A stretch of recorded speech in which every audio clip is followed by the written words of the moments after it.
Assalamualaikum warahmatullahi wabarakatuh. Perkenalkan, nama saya Nurusyadatul Rohmah, NIM 35200027 dari kelas Sosiologi PPIA. Nah, di sini saya akan menjelaskan sedikit materi tentang stratifikasi sosial.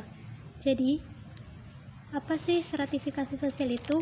Stratifikasi sosial berasal dari istilah social stratification yang berarti sistem berlapis-lapis dalam masyarakat. Stratifikasi sosial berasal dari kata stratum yang berarti lapisan. Jadi stratifikasi sosial adalah pembedaan penduduk atau masyarakat ke dalam kelas-kelas secara bertingkat. Nah, yang kedua ada proses terbentuknya stratifikasi sosial.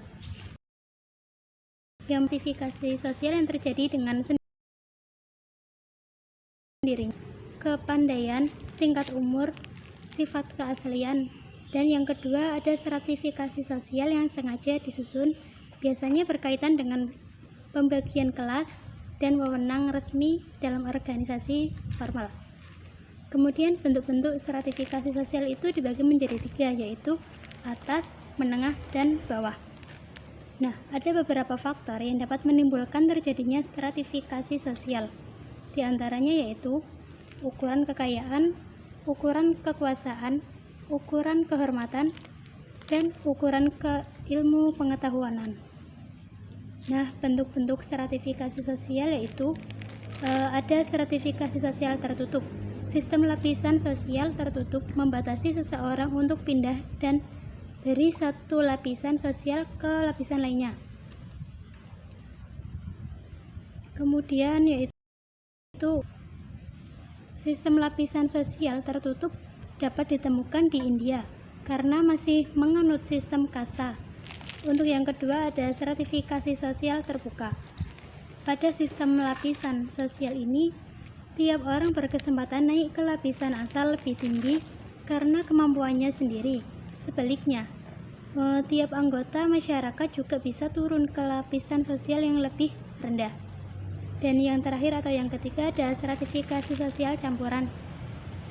Jadi, stratifikasi sosial campuran adalah gabungan antara stratifikasi sosial tertutup dan juga stratifikasi sosial terbuka. Kemudian, pada hakikatnya, dari adanya stratifikasi sosial ini, dampak positifnya adanya kemauan dari setiap individu masyarakat untuk bersaing upaya dapat berpindah kedudukan, sehingga mendorong individu untuk berprestasi dan bekerja keras. Kemudian ada dampak negatif, yaitu yang pertama, ada konflik antar kelas. Mengingat bahwa stratifikasi sosial yang bisa membedakan dan membagikan tingkatan masing-masing yang berbeda.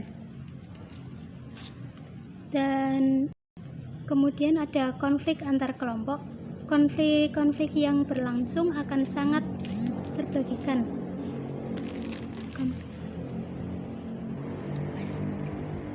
Untuk perbedaan antar kelompok sosial ini terjadi, maka bisa saja memunculkan niat yang buruk dan berupa niat untuk meninggalkan kelompok secara dengan menggunakan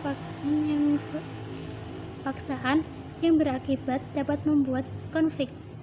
Kemudian untuk konflik antar generasi muda dan generasi tua pasti akan berbeda dan masing-masing memiliki tujuan yang berbeda pula dan juga kepentingan yang berbeda.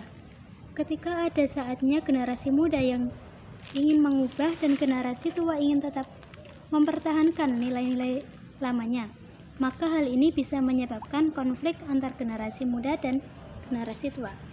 Nah, berikut ini adalah contoh dari gambar tersebut dapat kita simpulkan bahwa bisa karena usaha yang gigih, anak seorang petani itu berhasil menjadi kepala polisi di sebuah daerah, sehingga kedudukan anak tersebut naik dari golongan stratifikasi bawah menuju stratifikasi sosial menengah. Dan kemudian seorang pedagang keliling yang sangat menekuni profesinya dengan sungguh-sungguh sehingga ia dapat mengembangkan usahanya dan menjadi pengusaha bisnis bakso. Hal ini menjadikan faktor penyebab stratifikasi sosial atas kedudukan pedagang bakso menjadi lebih naik. Nah, itulah salah satu contoh dari stratifikasi sosial terbuka. Sekian dari saya, kurang lebihnya mohon maaf. Wassalamualaikum warahmatullahi wabarakatuh.